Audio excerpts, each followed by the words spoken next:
अस्सलाम वालेकुम मेरे अज़ीज़ तलबा व तलबात, कैसे हैं आप सब। उम्मीद करती हूँ कि आप सब खैरियत से होंगे। जूम क्लास लेक्चर नंबर 2 में मैं आपकी जमात चहारम की मालिमा सहर हाजिर हूँ।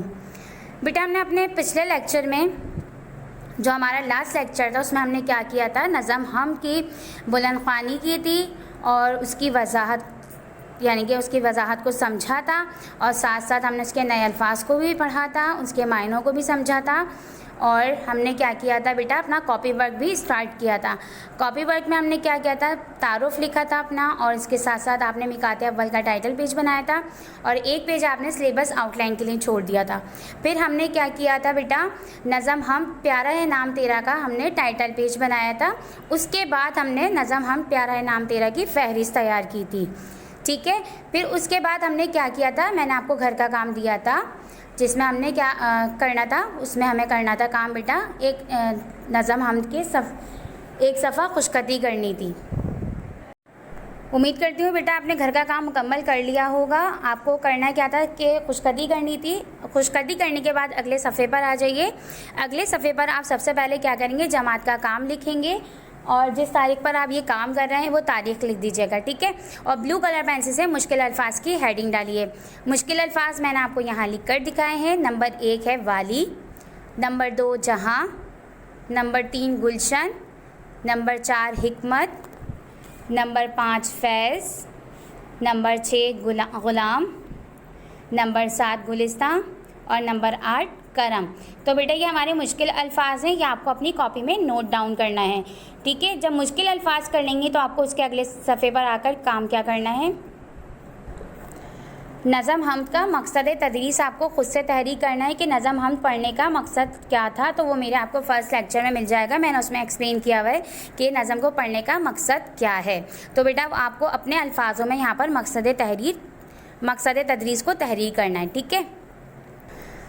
मकसद तदरीस करने के बाद आपको अगले सफ़े पर आना है। फिर इसी तरह से आपको काम करना है कि जमात का काम लिखना है, तारीख़ लिखनी है और जो मैंने आपको यहाँ स्क्रीन पर दिखाया है कि आपको यहाँ पर दिए गए अल्फाज के मायने लिखें। सवाल मैंने आपको लिख के दिया, या आप ब्लू कलर पेंसिल से लिखेंगे कि दिए गए अल्फाज के मायने लिखें। अल्फाज मैंने आपको यहाँ बेटा एक कॉलम में लिख दिए और दूसरे इसके साथ मायने दूसरे कॉलम में लिख दिए। तो आपको इसी तरह करना है कि पेज के सेंटर में लाइन ड्रॉ करनी है। लाइन ड्रॉ करने के बाद एक साइड आपको अल्फाज लिखने हैं, दूसरे साइड पर आपको उसके मायने लिखने हैं। नंबर 1 हमारे पास लफ्ज़ क्या है, जहाँ, जिसके मायने क्या है बेटा, दुनिया। नंबर 2 गुलशन, इसके मायने बाग। नंबर 3 शय, इसके मायने चीज़। नंबर 4 करम, उसके मायने मेहरबानी। नंबर 5 आका और उसके मायने क्या है बेटा, मालिक। तो ये बेटा अल्फाज मायने आपको अपनी कॉपी में नोट डाउन करने हैं। अल्फाज मायने मुकम्मल करने के बाद आपको नेक्स्ट पेज पर आना है। नेक्स्ट पेज पर आकर आप बेटा क्या करेंगे, फिर उसी तरह से काम करेंगे जिस तरह मैंने आपको बताया कि जमात का काम और तारीख़ आपको लाजमी लिखनी है जिस तारीख़ पर आप काम कर रहे हैं। उसके बाद आपको सवाल जवाब की हेडिंग डालनी है और आप इस तरह से सवाल जवाब लिखिएगा कि सवाल के जवाबात तहरीर करें। ये आपको ब्लू कलर पेंसिल से लिखना है।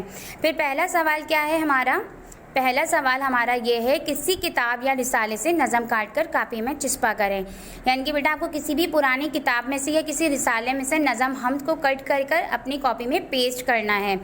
तो ये काम बहुत इजी है। आप क्या करेंगे, किसी भी पुरानी किताब से या रिसाले से एक नज़म हम जो है वो कट करके अपनी कॉपी में सिर्फ आप उसको पेस्ट करेंगे। ये आपका सवाल नंबर 1 का जवाब हो जाएगा।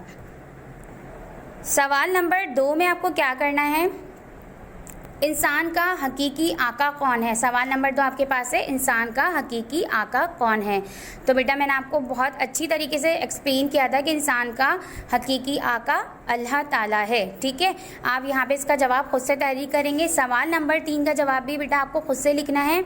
मैंने लास्ट लेक्चर में आपको बताया था कि नज़म के आखिर में हमारे पास शायर का नाम लिखा होता है, तो फ़ौरन से आपको बुक निकालनी है और शायर का नाम देखना है कि नज़म हमद के शायर का नाम क्या है। तो इसका जवाब भी बेटा आपको खुद से तहरीर करना है।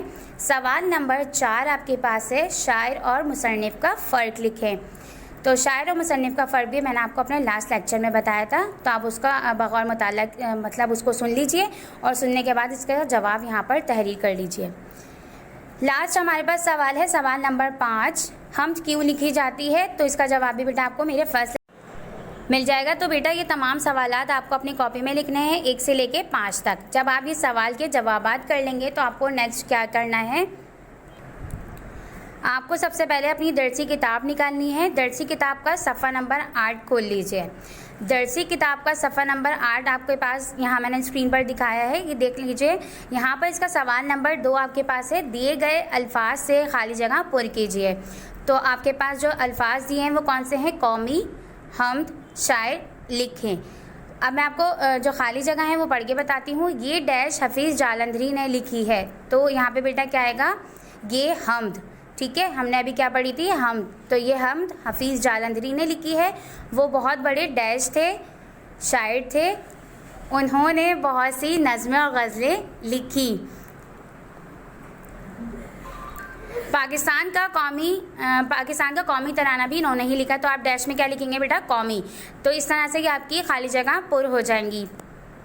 उसके बाद इसी के नीचे आपके पास सवाल नंबर 3 दिया है, हम तो प्यारा है नाम तेरा से देखकर शेर मुकम्मल कीजिए। तो आपके पास अलिफ दिया है, तेरे ही फैज़ से है। तो बेटा एक मिसरा आपके पास दिया हुआ है, आपको नज़म से देखकर दूसरा मिसरा इसका खुद से तलाश करना है और इसके आगे दूसरा मिसरा लिखकर इस शेर को मुकम्मल करना है। इसी तरह अलिफ बे जीम दाल आपको इसके जो है वो मिसरे लिखने हैं नज़म से देखकर। इस तरह ये आपका सवाल जो है बेटा मुकम्मल हो जाएगा। बेटा अभी जो काम मैंने आपको समझाया ये आपका घर का काम था, ठीक है। यानी दर्सी किताब के सफ़ा नंबर 8 पर सवाल नंबर 2 पर दी गई खाली जगह और सवाल नंबर 3 आपको किताब में ही करना है। उम्मीद करती हूँ बेटा आपको आज का लेक्चर समझ आ गया हो कि आपको अपनी कॉपी में काम किस तरह से करना है। इसी के साथ हमारे लेक्चर का अख्ताम होता है। आपसे इंशाअल्लाह अगली क्लास में मुलाकात होगी। अल्लाह हाफ़िज़।